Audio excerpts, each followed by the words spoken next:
Assalamualaikum warahmatullahi wabarakatuh.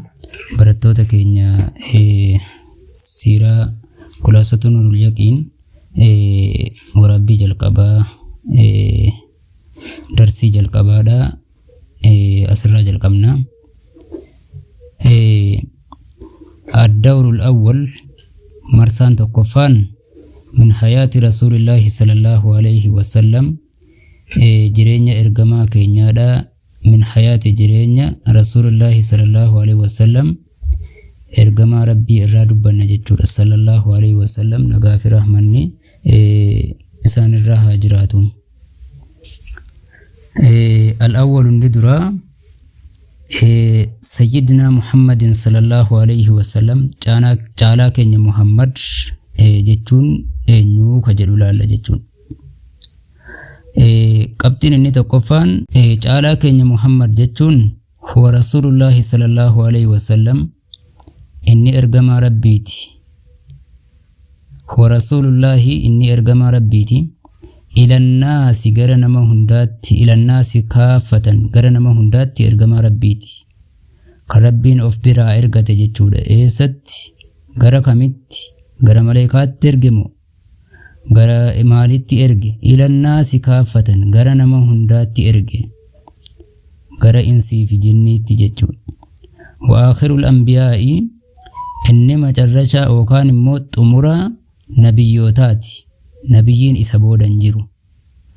Wa imaamur rusuli inni imaama yookaan immoo dura bu'aa ergamtootaati.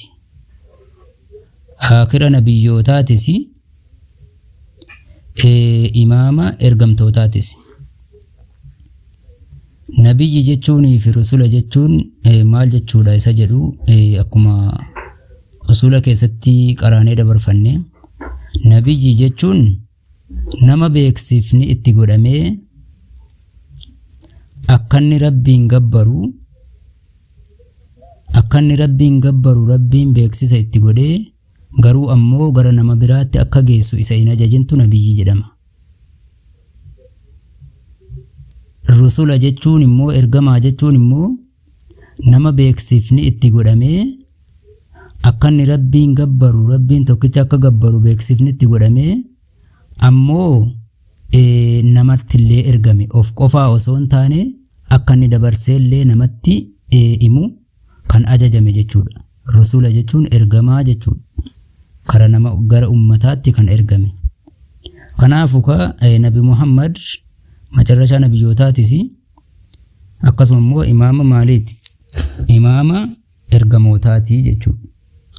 Imaama ergamootaatis. Qabxii lammaffaan jaa'a biddiinil islaamiyyi inni diinii islaamaatiin dhufe. Kan inni ittiin dhufe diinii islaamaati. Diinii Yahudaa miti, diinii Nasaaraa miti. ديني مجوسا متي دين الإسلام دفه الذي دين الإسلام سنو لا يقبل الله كربين انقبل يوم القيامة قياك يا مادا ديني تقول لك ربين انقبل غيره ديني إسلاما مالي كإنقبل جتر غيره هو جتون سني إسلام ما تدبتي دين إسلاما مالي كربين انقبل دين براج جتر إسان دفه جتر.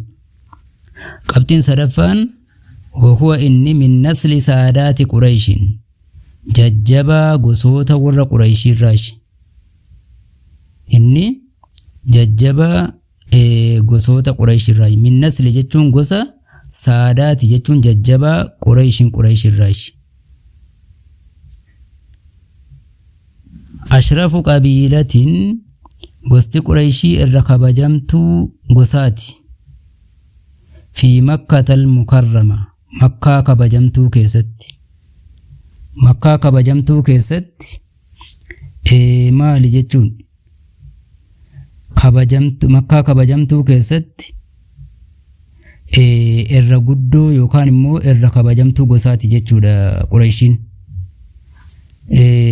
مالي في جناني وانت ربين كان الرا ارقف أكنا isa tuffatee atiyyuu kana jedhee akka namni ergaa isaadhaa hin dinneef jechuun. Akka namni ergaa isaadhaa hin dinneef kana godhamee jechuun. Eshi qabxiin inni ittaanu ammoo qabxiin inni arfafaan wayattasilu ni gala jechuudha nasabuhu gosti isaadha bi Ismaa'iilitti gala jechuudha.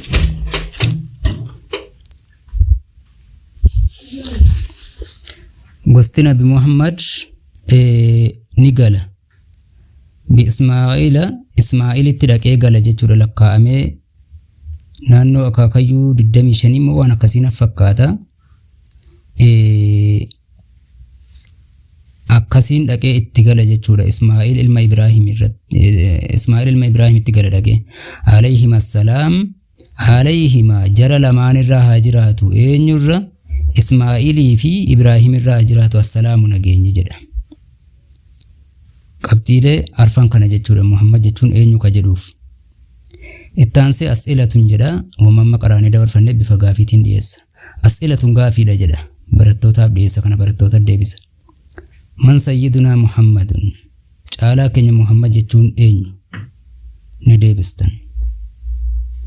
Gaafii lammaffaa bimaadhaa jaa'a Nabi Muhammad maaliin dhufe gara namaatti maaliin ergame. Gaafii itti aanu gaafii sadaffaa min ayyi qabiilatin abuuhu abbaan Nabi Muhammad gosa eessaarraa yookaan immoo gosa kamirraaji. Gaafii shanaffaa gaafii arfaffaan biman yattasilu nasabuhu gosti isaa eenyutti dhaqee galaa isa jedhudha jechuudha.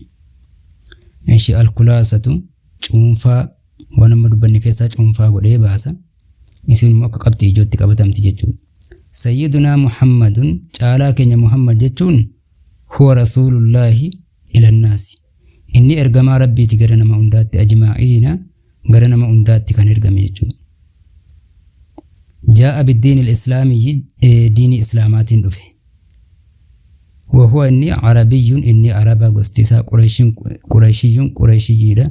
Adnaaniyyuun Qurayshoonni sun immoo Adnaanitti dhaqanii galan jechuudha. Warabanii Adnaanitti galu jechuudha dhaqanii. Itti aansee jechuudha boqonnaa lammaffaanii nasabuhu gosa isaatii fi wafaatu waalidihi du'a yookaan immoo abbaa isaati jedha. Qabxii isa ittaanu kana yeroo ittaanu keessatti ilaalla inshallah.